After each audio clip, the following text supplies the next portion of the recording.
प्यारे बच्चों, ये ऑर्गेनिक केमिस्ट्री का बहुत ही इंपॉर्टेंट कंसेप्ट है और आज हम डिस्कस कर रहे हैं rules for IUPAC naming of organic compounds.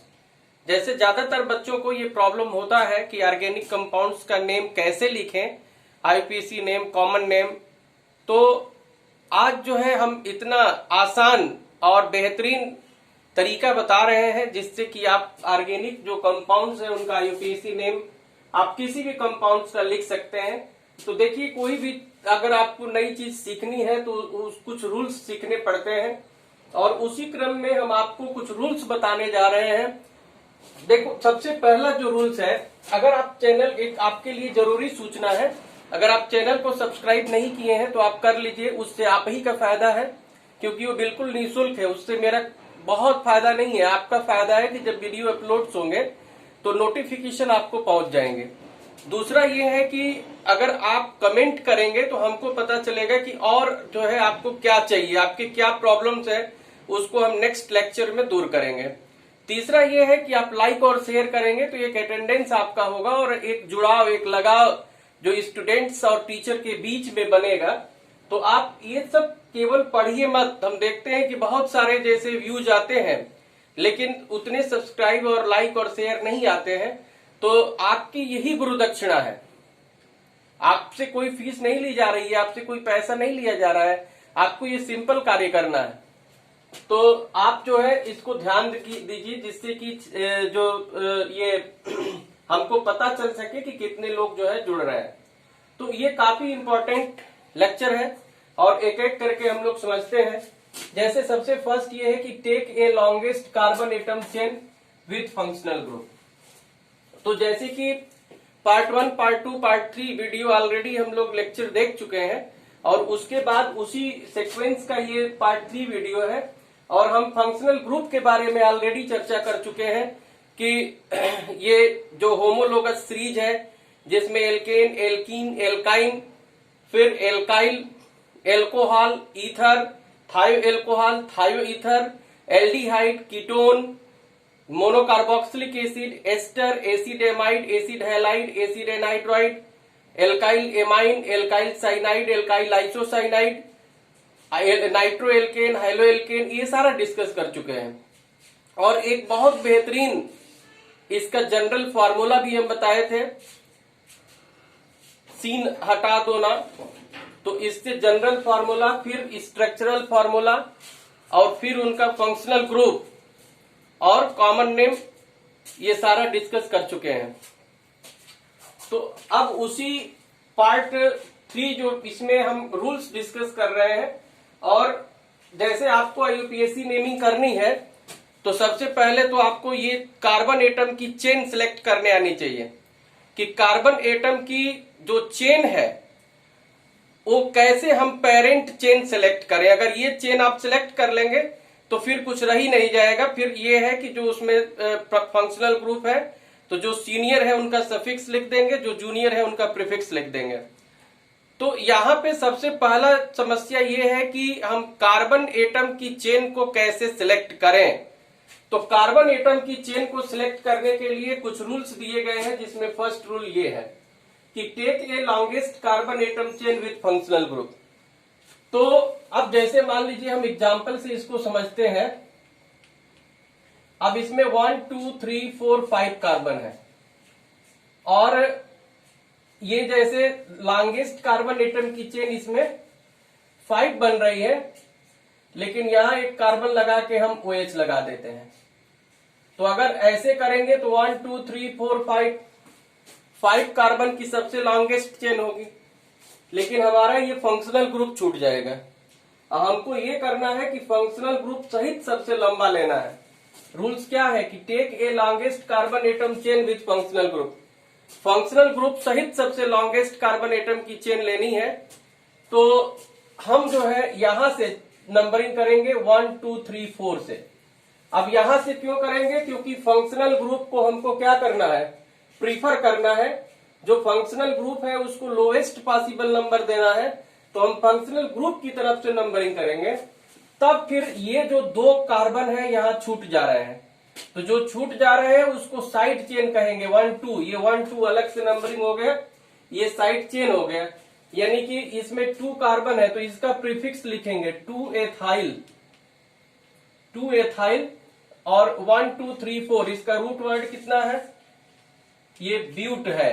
इसमें ब्यूटेन में ई हटा करके अब 1 आल लगा देंगे, तो 2 एथाइल ब्यूटेन 1 आल हो जाएगा। जैसे आईयूपीएसी नेम लिखने का क्या तरीका है कि जैसे पेरेंट चेन पता कर लेते हैं तो सब ये उससे रूट वर्ड पता चल जाता है, meth eth prop but pent hex hept oct non dec undec dodec tridec tetradec pentadec hexadec octadec nonadec icos 20 तक है। तो जैसे 1 है तो मेथ हो गया, 2 है तो एथ हो गया, 3 है तो प्रोप हो गया, ये आपको समझना होगा। जैसे यहाँ पे 1 2 3 4 है तो इसके लिए रूट वर्ड जो है ब्यूटेन है।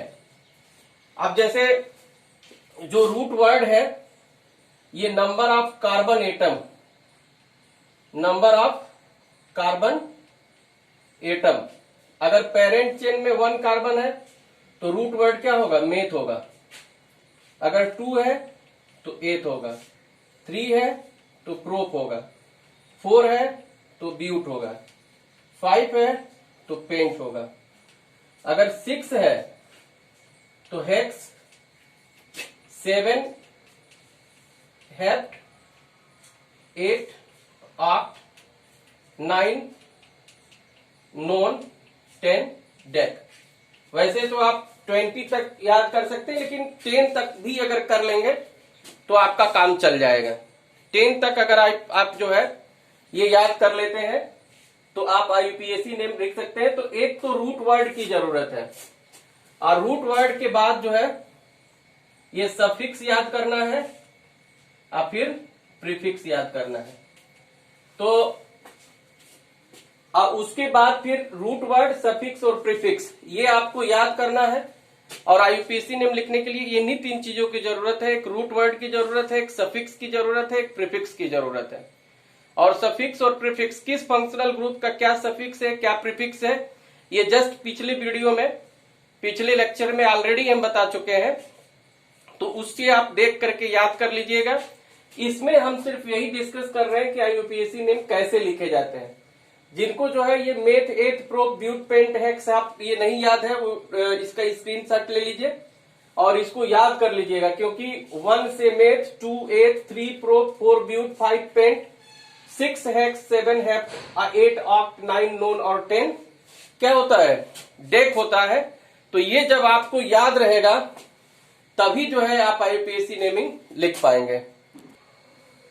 तो जब आप जो है पेरेंट चेन अगर सिलेक्ट कर ले रहे हैं तो उस पेरेंट चेन का क्या रूट वर्ड होगा, तो रूट वर्ड यानी कि मेथ एथ प्रोप ब्यूट, और रूट वर्ड के बाद जो सीनियर फंक्शनल ग्रुप होता है उसका लोकेंट लिखेंगे और फिर सफिक्स लिख देंगे, और प्रीफिक्स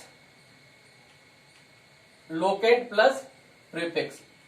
तो समझने वाली बात है कि रूट वर्ड है और ये रूट वर्ड के पहले प्रीफिक्स, प्री माने क्या होता है, पूर्व, फिक्स मीन्स लगाना, यानी कि पहले लगा दिए। किसके पहले लगा दिए, तो रूट वर्ड के पहले लगा दिए, और ये रूट वर्ड के बाद लगा दिए। लोकेंट किसको बोलते हैं, लोकेंट का मतलब होता है position deciding number. Parent chain पर उस फंक्शनल ग्रुप का पोजीशन बताता है, वो ये बताता है कि किस नंबर पर, पेरेंट चेन के किस नंबर पर ये फंक्शनल ग्रुप लगा हुआ है। तो यहां पे जैसे अगर ये सेकेंड रूल है कि prefer the senior functional group, तो prefer the senior functional group जैसे मान लीजिए ये कार्बन एटम की चेन है, अब यहां पे C डबल बॉन्ड OH है और इधर OH है। तो समझने की बात यह है कि हम अब किधर से नंबरिंग करेंगे, ये लेफ्ट साइड से करेंगे या राइट साइड से करेंगे। तो अब यहां पर ये रूल जो है सेकेंड रूल, ये prefer the senior functional group, इस रूल की जरूरत होती है। अब यहां पे ये C डबल बॉन्ड OH, तो C डबल बॉन्ड OH क्या है, इसको हम ऐसे भी लिख देते हैं, ये C डबल बॉन्ड OH को हम इस तरह से भी लिख सकते हैं। तो देखिए अब इसमें C double bond O seniority order में सबसे पहले ही है। कार्बोक्सिल सल्फोनिक एस्टर, ये सीनियरिटी ऑर्डर आपको याद करना पड़ेगा। अगर सीनियरिटी ऑर्डर याद नहीं रहेगा तो फिर जो है आप IUPAC नेमिंग नहीं कर पाएंगे। तो सीनियरिटी ऑर्डर जो है आपको याद रखना होगा। जैसे COOH सबसे ऊपर है तो ये कार्बोक्सिलिक ग्रुप है। कौन सा है? कार्बोक्सिलिक है। SO3H क्या है? सल्फोनिक है। COOR क्या है? एस्टर है। COX क्या है? एसिडेलाइड है। CONH2 एसिडेमाइड। C triple bond N cyanide. CHO aldehyde. C double bond O ये कीटोन है। OH hydroxyl. NH2 amine. C double bond O, C double bond C ये डबल बॉन्ड और C triple bond TB।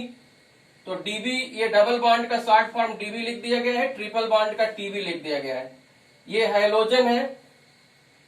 Halogen R क्या है? R alkyl group है। और NO2 क्या है? NO2 नाइट्रो है। तो ये जिस ऑर्डर में लिखा हुआ है, जिस सीक्वेंस में लिखा हुआ है, उसी सीक्वेंस में आपको इसको याद रखना है। तो जैसे जनरली याद रखने में समस्या हो जाती है, ऊपर नीचे हो जाता है, तो फिर उसके लिए हमने एक कविता बना दिया। क्या कविता है? कि कार्बोक्सिल सल्फोनिक एस्टर तब आता acid halide. Carboxyl sulphonic ester तब आता एसिड हैलाइड, एसिड एमाइड फिर साइनाइड, तब आता है एल्डिहाइड। कीटोन हाइड्रोक्सिल तब एमीन, DB TB को भी गिन, हैलोजन एल्किल नाइट्रो। तो इसको जो है आप याद भी कर सकते हैं, मतलब ऐसे पोएम टाइप का, और गाने के रूप में भी। अब तो गाना इस समय जो है लोग गुनगुनाते हैं, तो आप ऐसे भी गुनगुना सकते हैं कि कार्बोक्सिल सल्फोनिक एस्टर तब आता एसिड हैलाइड, एसिड एमाइड फिर साइनाइड, इसके बाद है एल्डिहाइड। कीटोन हाइड्रोक्सिल तब एमीन, DB TB को भी गिन, हैलोजन एल्किल नाइट्रो।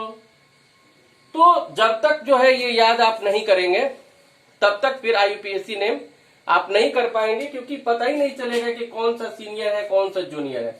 तो जैसे इसमें पता चल गया कि COOH सीनियर है, तो इसके साइड से हम नंबरिंग कर दिए 1 2 3 4 5 6। अब रूट वर्ड जैसे 6 कार्बन है, तो 6 कार्बन है तो 6 का रूट वर्ड हम लिखवाए थे, क्या है? हेक्स है।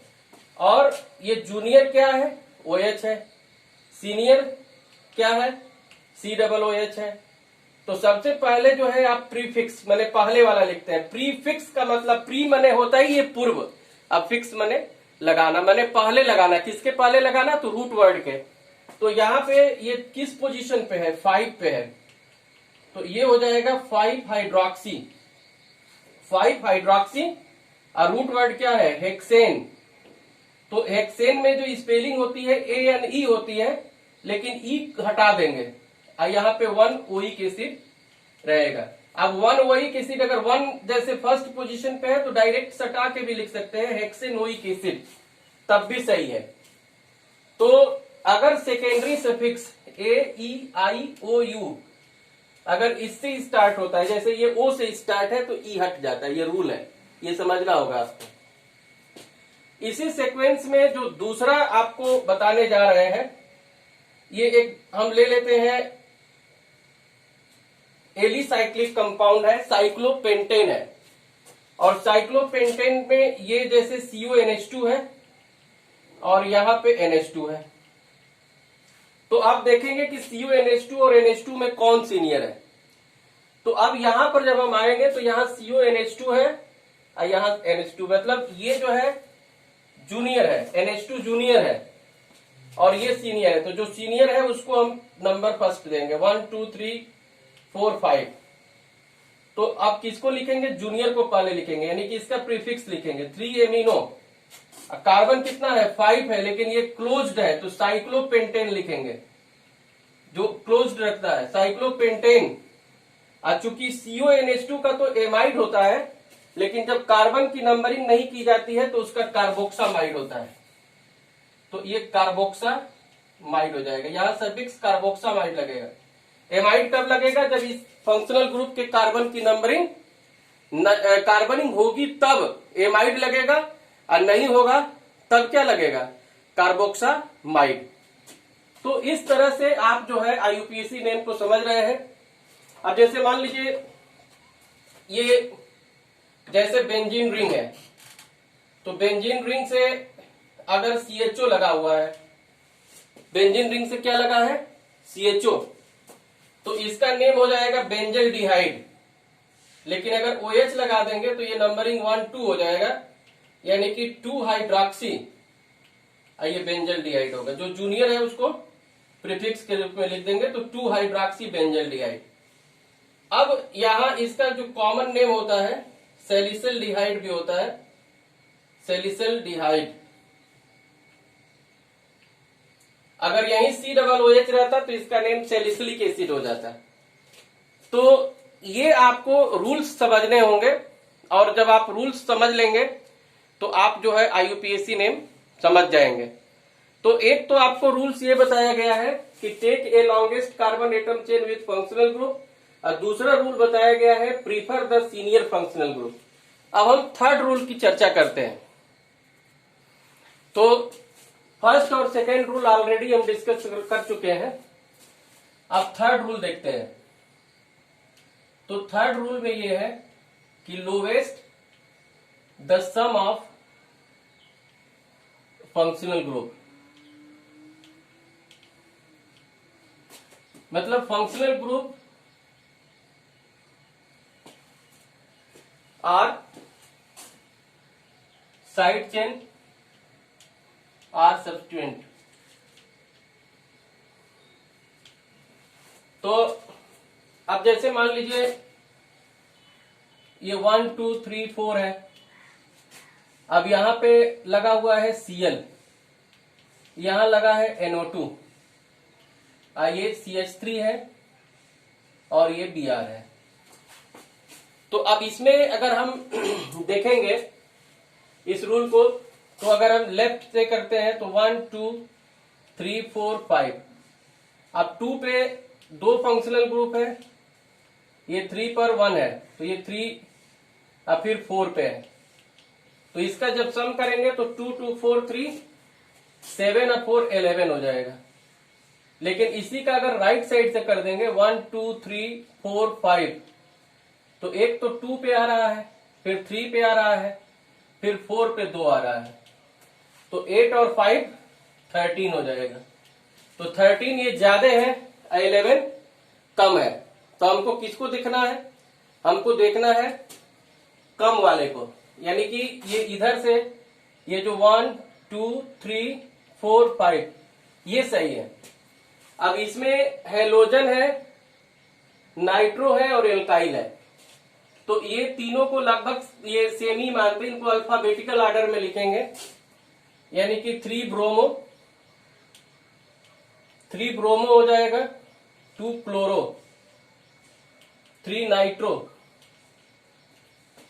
और ये 4 मेथाइल चूंकि पहले ही लिखेंगे क्योंकि M के बाद N आता है, तो ये 4 मेथाइल और 3 नाइट्रो, ये आपका हो जाएगा 3 नाइट्रो। अब कार्बन कितना है? कार्बन 5 है, तो ये पेंटेन हो जाएगा, पेंटेन। यानी कि 1 2 3 4 इसमें साइड चेन लगे हुए हैं, या फिर सब्स्टिट्यूएंट लगा हुआ है, या फंक्शनल ग्रुप कर सकते हैं। तो ये हो जाएगा 3 ब्रोमो। चूंकि ये ABCD में B पहले आता है, फिर C आता है, फिर M और N आता है, तो अल्फाबेटिकल ऑर्डर में इसको लिखते हैं। उसके बाद ये रूल 4 है कि ऐसे फंक्शनल ग्रुप जिसमें कि कार्बन है, तो अगर कार्बन की नंबरिंग की जाती है तो उसके सफिक्स अलग हो जाते हैं, और कार्बन की नंबरिंग नहीं की जाएगी तो उसके सफिक्स अलग हो जाएंगे। जैसे मान लीजिए ये C ट्रिपल बॉन्ड N है, यह CHO है, यह C डबल OH है, यह CuNH2 है। तो इसका जो सफिक्स है नाइट्राइल होता है, इसका होता है अल, इसका होता है ओइक एसिड और इसका होता है एमाइड। लेकिन ये कब होता है? ये तब होता है जब इस कार्बन की नंबरिंग की जाती है। When carbon atom is numbered, जब कार्बन की नंबरिंग की जाती है तब होता है। और अगर कार्बन एटम की नंबरिंग नहीं की जाती है, carbon atom of functional group is not numbered, अगर नंबरिंग नहीं की जाती है तो फिर क्या होगा? इसका हो जाएगा कार्बोनाइट्राइल, कार्बोनाइट्राइल, इसका होगा कार्बेल्डिहाइड, कार्बेल्डिहाइड, ये हो जाएगा कार्बोक्सिलिक एसिड और ये हो जाएगा कार्बोक्सामाइड। तो अगर नंबरिंग की जाती है तो नाइट्राइल होगा, CHO का अल होगा, COOH का ओइक एसिड होगा, CuNH2 का एमाइड होगा। और carbon atom of functional group, अगर ये carbon atom of functional group की नंबरिंग नहीं की जाती है तो ये कार्बोनाइट्राइल है, कार्बेल्डिहाइड है, कार्बोक्सिलिक एसिड है और कार्बोक्सामाइड है, ये फंक्शनल ग्रुप हो जाएगा। तो इस तरह से ये जो रूल्स है, रूल्स को आपको फॉलो करना है। और एक जो फिफ्थ रूल होता है कि अगर कार्बन एटम की चेन एक से अधिक पेरेंट चेन आ जाए, लॉन्गेस्ट चेन आ जाए, जैसे इसमें देखेंगे कि 1 2 3 4 5, 1 2 3 4 5, 1 2 3 4 5, मैंने चाहे जिधर से भी काउंट कर लीजिए 5 ही आ रहा है, तो फिर उस कंडीशन में किस चेन को सिलेक्ट करेंगे? तो उस कंडीशन में हम उस चेन को सिलेक्ट करेंगे, जैसे 1 2 3 4 5। अब जैसे इसमें क्या है कि 1 2 3 4 5, अगर इसको सिलेक्ट करते हैं तो एक जो है यहाँ पे 1 2 यानी कि 2 पे मिल रहा है, फिर 3 पे 2 मिल रहा है साइड चेन, फिर 4 पे 2 ब्रांच मिल रहा है, तो इसमें ब्रांच ज्यादा मिल रहे हैं। अगर ऐसे सीधे जाते तो सिर्फ 3 पे ही 2 ब्रांच मिलता। तो ये जिसमें ब्रांच ज्यादा होगा उसको हम चेन को सिलेक्ट करेंगे। रूल ये है कि in case of more than one longest carbon atom chain, then that chain will be parent chain which have more branches। माने जिस पेरेंट चेन उसको बोलेंगे जिसमें ब्रांच ज्यादा होगा। तो अगर इसका जब हम नंबर ये करेंगे तो 1 पे ये क्या है? मेथाइल है, फिर ये 4 पर भी मेथाइल है और 3 पे एथाइल है, तो 3 डाई एथाइल। पहले एथाइल क्यों लिखेंगे? क्योंकि ABCD में E पहले आता है और M बाद में आता है। अब फिर 2 पे है, ये 2 पर, और उसके बाद ये 4 पे है, तो ये ट्राई मेथाइल हो जाएगा। और फिर क्या होगा? Pentane. 3 di methyl, 4 tri methyl pentane हो जाएगा। तो हम ये चेन सिलेक्ट कर रहे हैं जिसमें कि ब्रांच ज्यादा है, सेम कार्बन एटम तो है लेकिन जिसमें ब्रांच ज्यादा है उस चेन को सिलेक्ट कर रहा है। तो इस तरह से ये जो रूल्स फॉर आईपीएसी नेमिंग हम लोग डिस्कस कर रहे थे, जिसमें पहला रूल तो हम ये डिस्कस किए कि take a longest carbon atom chain with functional group. हमको ऐसी लॉन्गेस्ट चेन लेनी है जिसमें कि फंक्शनल ग्रुप हो, मतलब भले 1-2 कार्बन एटम छूट जाए लेकिन फंक्शनल ग्रुप नहीं छूटना चाहिए। दूसरा जो है रूल ये था कि prefer the senior functional group, जिसमें फंक्शनल ग्रुप को सबसे सीनियर फंक्शनल ग्रुप को पहले नंबरिंग करनी है। तीसरा जो हमारा ये था कि जैसे लोकेंट का जो सम है जिधर से कम रहेगा उसी साइड से हम नंबरिंग करेंगे। और चौथा ये था कि जो फंक्शनल ग्रुप है अगर उसके कार्बन की नंबरिंग की जाती है तो अलग उसके सफिक्स होंगे और नहीं की जाती है तो अलग सफिक्स होंगे। और पांचवा ये है कि अगर एक से अधिक लॉन्गेस्ट कार्बन एटम की चेन आ रही है लेकिन जिसमें ब्रांच ज्यादा होगा उसको हम सिलेक्ट करेंगे। तो आप देखते रहिए science by PK Tiwari YouTube channel. और ये जो सीरीज चल रही है नीट और जेईई या 11th और 12th के लिए काफी इंपॉर्टेंट है। तो आज बस इतना ही। Thank you.